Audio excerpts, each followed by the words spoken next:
so impinges upon the ability to form human connections. So where do we go from there? So just to give you a brief outline of my talk, I'll start with developing a working definition of romantic love before moving to the emergence of the alienated subject in the critical theory tradition, and then to the disruption of love relations under the conditions of modern fetishism. So I think it's important to start from a mutual understanding of love because it is this phenomenon that is so universal and yet highly personal. It's embodied in effective and even language, but it's also the product and subject of countless novels, poems, and works of philosophy. So if we're going to analyze it in this way, we need to attempt a definition of love to effectively draw out its social and political meanings.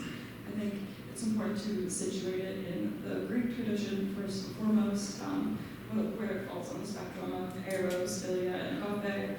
I have a blog about this, but I'll just cut to the chase and say that I think contemporary romantic love in Western culture most closely approximates the Platonic understanding of eros.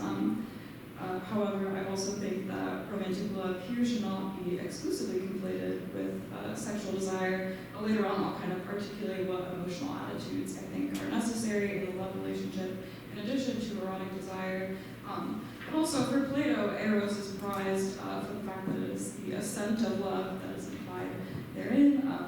The young lover first loves the individual person and then moves on to the love for the mind and all minds. But here, I think it's important to emphasize in this paper, what's significant is not the ascent, but the meaning that is contained within the lover. So the latter, the love between individuals. So our definition of romantic love is diverging from Platonic eros, and that it centers on the love between persons as politically and philosophically meaningful.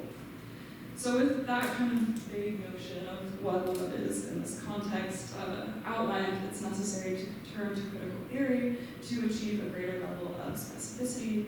Critical theory is a tradition developed primarily by thinkers associated with the Frankfurt School, established at the Institute for Social Research in Germany in 1923, anchored in the dialectical approaches of Marx and Hegel, and augmented by a psychoanalytic influence. The project of critical theory aims to engage with the contradictions of capitalism at its advanced stages, not only for its economic formations, but also its effects on art, culture, and human life. I'm drawing this from the school of thought to get to our definition of love because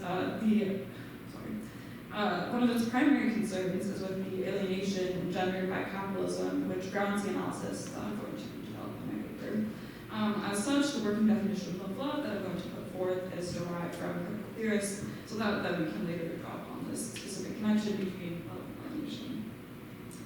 In his text, The Art of Loving, Eric Fromm, a Frankfurt School thinker, outlines his theory of love, which he contends is an active, developed capacity developed toward interpersonal unity that is simultaneously predicated upon the maintenance of equality for both parties involved. He writes, quote, "Love is an active power of man, a power which breaks through the walls which separate man from his fellow men, which unites him with others. Love makes him overcome the sense of isolation and separateness, yet it permits him to be himself, to retain his integrity. In love, the paradox occurs that two beings become one and yet remain two." The paradox that he is identifying here is the fact that the two individuals in love are able to maintain their unique personalities and perspectives, yet come to constitute one shared perspective, to see the world through the eyes of the other while maintaining the boundaries of one's own subjectivity. This idea is also touched upon in his text, The Sane Society, where he designates unity through difference as an act that also creates an increased sense of self-awareness in the individual. It is through understanding my difference from the other that I am able to better understand myself. Fromm additionally develops the concept of productive love, which is active and creative relation between the individual and other people, nature, and themselves. He says that productive love, quote, implies a syndrome of attitudes that of care, responsibility, respect, and knowledge. I take these attitudes as the complement of sexual desire that in a romantic relationship, as Fromm describes erotic love that is divorced from these qualities, not as love at all, but as a perversion of it. So the unity from difference is made possible through these emotionally grounded attitudes, which strengthen the identity of both the individual and their capacity to inhabit the perspective of the other. The intellectual through line of love as unity and inhabitation of another's perspective is also developed in Alain Badiou's text, In Praise of Love. Badiou is a contemporary French philosopher working in Marxist theory and psychoanalysis. In this text, Badiou outlines his concept of love, which he also takes to be an activity directed toward the end of unity with someone external to ourselves, a unity which allows us to experience the external world through the perspective of another while also retaining our individuality. This unity can manifest in different ways, as Badiou posits. It is a necessary component of physical intimacy or bringing a child into the world, but these acts are just embodied determinations of love and should not be taken for love in and of themselves. Additionally, he argues that there are certain conditions necessary for a successful or truthful unity in love. One is a level of chance and risk. Another significant facet of romantic love suggested by both Badiou and Fromm is the element of choice and agency. While sexual desire is inextricably bound up with biochemical reactions and as such may be considered instinctual, love is different. It is a deliberate choice to enter a romantic partnership with another person. This choice is what makes intersubjectivity possible. We do not merely take up the perspective of another and reconstitute our understanding of the world through their eyes, but rather we choose them and choose to constitute this unity. Romantic love implies the existence of distinct but intertwined relations. The relation to the self, the other, and the external world are necessary conditions for the intersubjective unity from the perspective of difference that we here designate as romantic love. However, critical theory proposes the concept of alienation, a distortion of these relations engendered by the dominance of commodity fetishism, which potentially poses a challenge to the constitution of genuine romantic love. As such, I bring alienation theory to bear on this conception of romantic love to determine the possibility of its continued existence under advanced capitalism.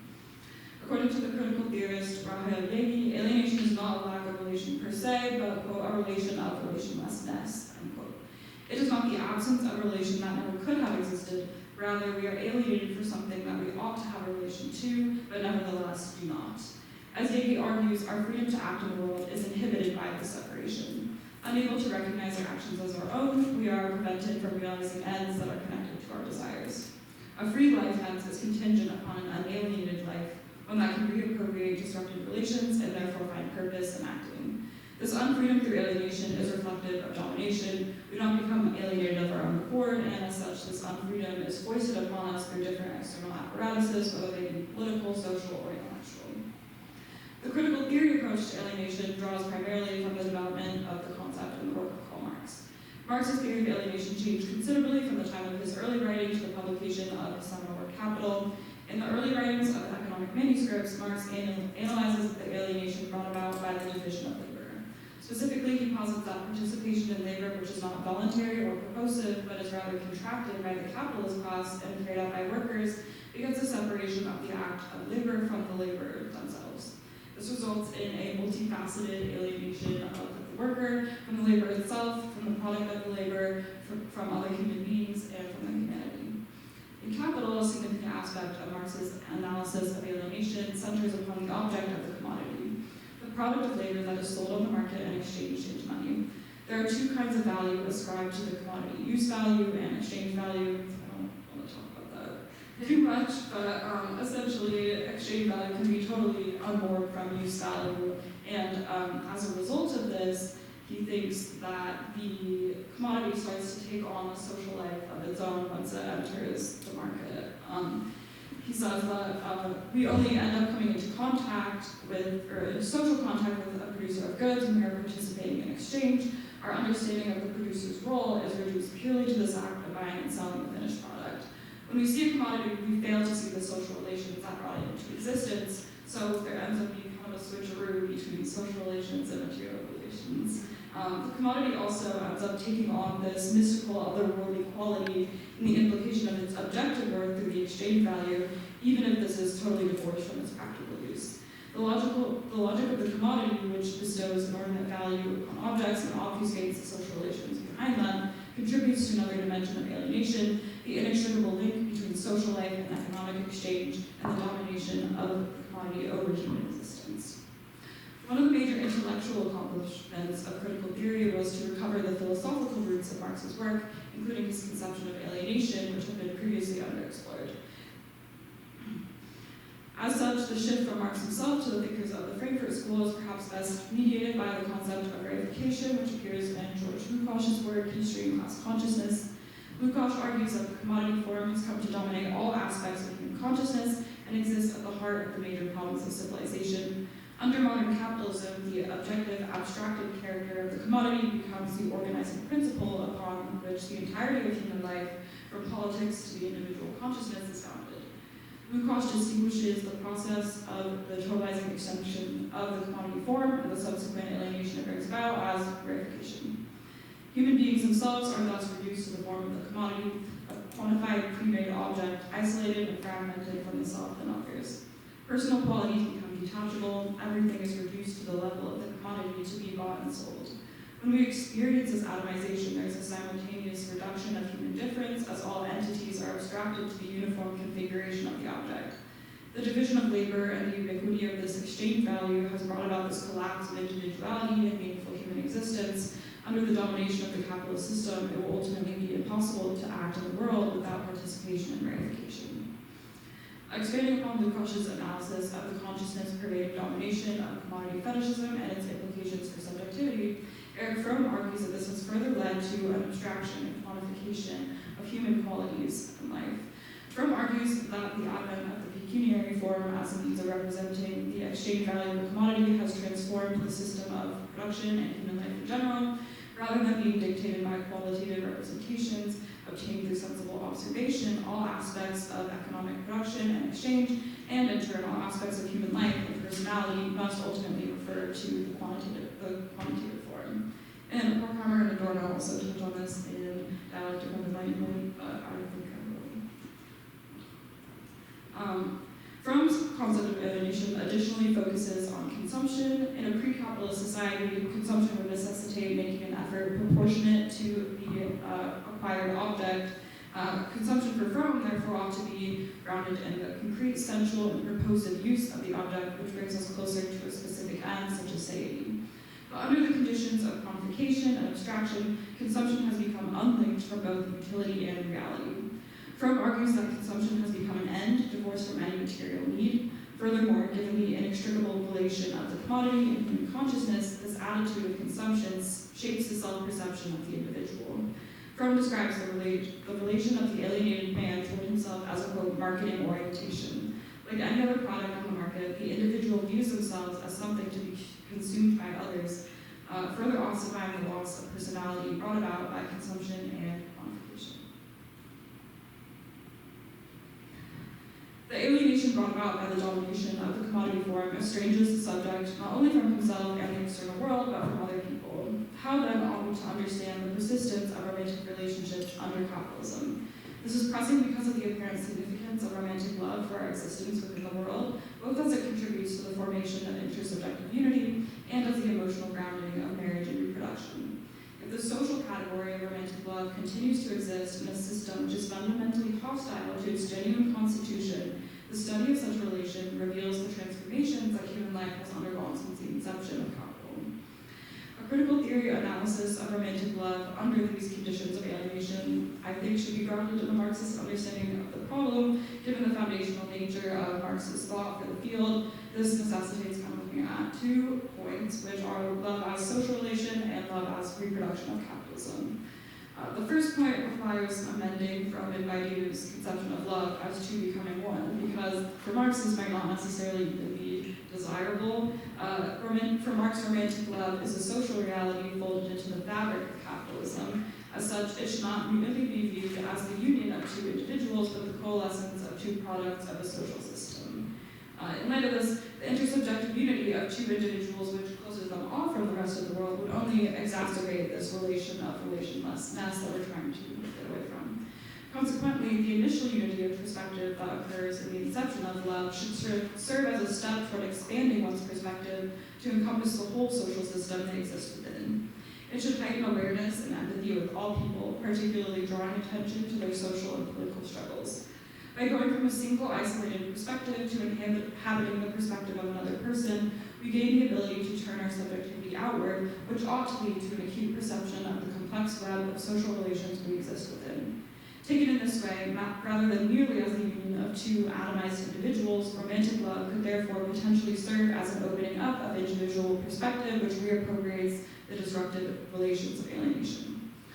However, this leads us to another question. Is it still possible to constitute the initial intersubjective unity of two perspectives under the conditions of capitalism?